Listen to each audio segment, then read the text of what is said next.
Throughout its history, Notre Dame athletics has inspired men and women onward to victory in the game of life, often despite tremendous odds against them.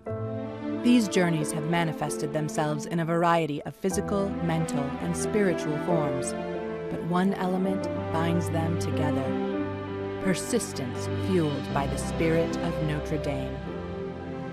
We will fight in every game, strong of heart and true to her name.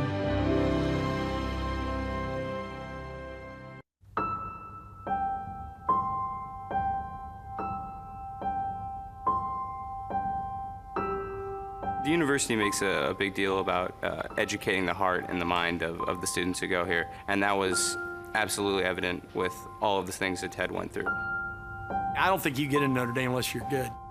I think Notre Dame takes great kids and makes them better. Notre Dame is such a tight-knit group and everyone's so close that he knew how much people were praying for him.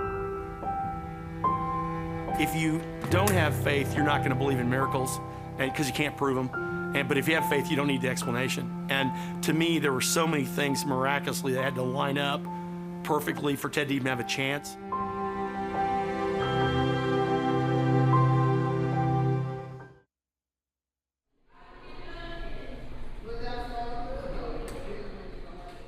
I met Teddy in 1995. He was 7 years old, and for me it's kind of a special story because Teddy was my first student.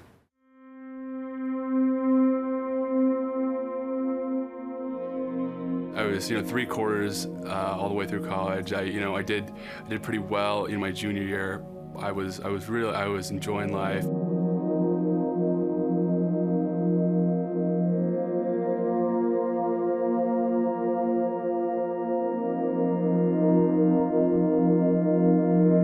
I had the opportunity to travel down to Texas to do a little hunting with a couple of friends of mine. Then directly right after that, I went home. We live in Kansas, so it was about a 12-hour drive, and he said that he was feeling really tired, which my parents and I just sort of dismissed because he was tired after a long drive. We thought initially he had H1N1. We thought he had swine flu and very sick. I mean, he was really ill.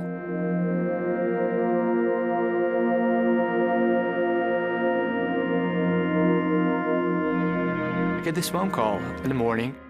Teddy's father. I hear crying because Teddy's not doing well.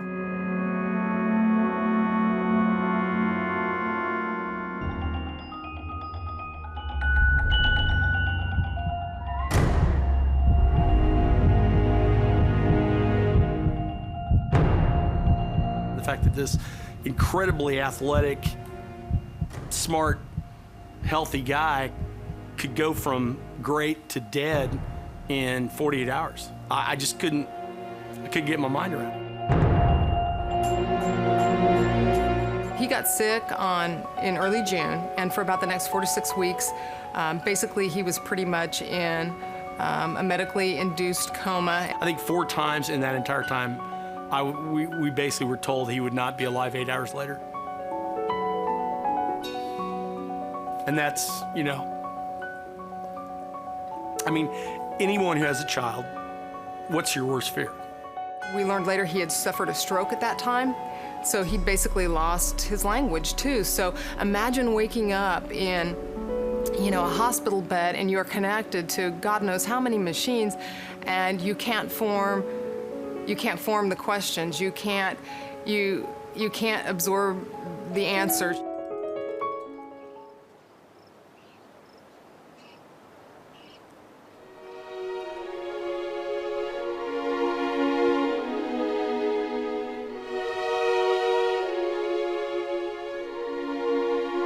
Throughout it all, we were all praying for him. I mean, I don't know a person that knew about his situation that wasn't just, praying for him desperately. Get to the point that the hope and only thing you have left. So what we did here, we have a banner that travels with the team. So I got the banner and delivered to Teddy's family and said, okay, when Teddy gets better, he has to bring this banner back. And we try to create some hope for us. From the moment that Gia hung that banner in in Ted's ICU cubicle, that was the goal. That was the prize that he was keeping his eyes on. The goal was always to go back to Notre Dame. The goal was always to return to fencing, and he never wavered in that. Essentially, on June 5th of '09, his heart never beat again. He did not have a heart beating in his chest until the transplant of September 15th. They ran every test they could, trying to find out what it was. They did everything, and we will never know.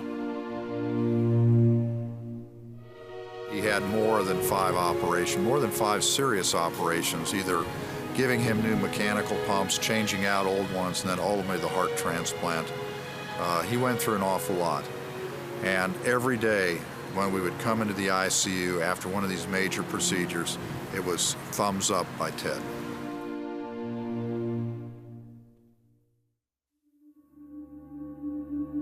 The whole ordeal, when I was in the hospital, you know, just being bedridden for almost 3 months.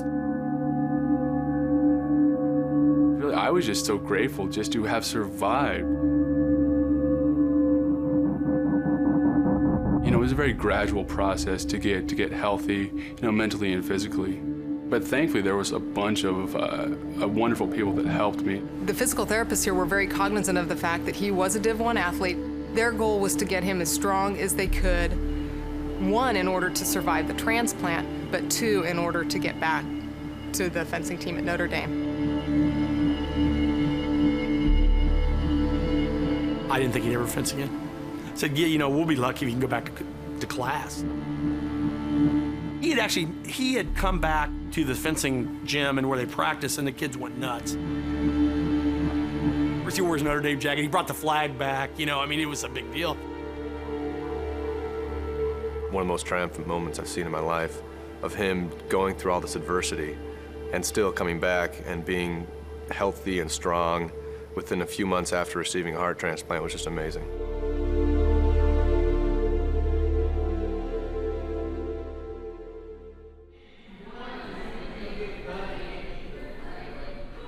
A year before, we would have been happy if he's in a wheelchair being fed through a tube or something.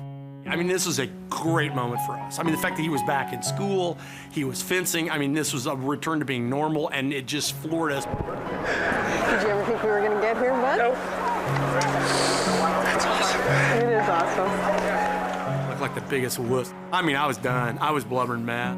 Because it was like, hey, he can be normal. He can live a normal life after a heart transplant. And this is why I love sports, okay? It doesn't mean, I mean, in the big picture, it doesn't mean a thing.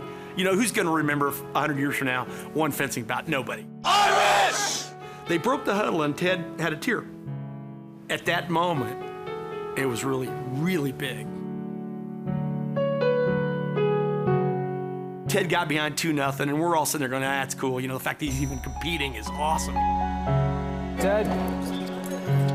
Then he tied it up, and it's 4-4, and we're like, Yo, Ted. That's it. there's no way he's gonna win this thing. The last touch is still one of the prettiest touches I've ever seen. Beat the kid 5-4, and I was a mess. Everybody was just cheering so hard, and it was incredible because at that moment we'd come full circle. I don't think it was a dry eye in a building, and there's a saying, there's no crying in baseball, but there was a lot of crying in fencing that day.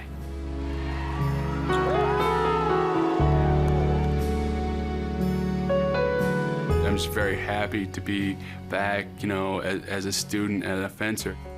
The fact that I've survived that it truly is a gift.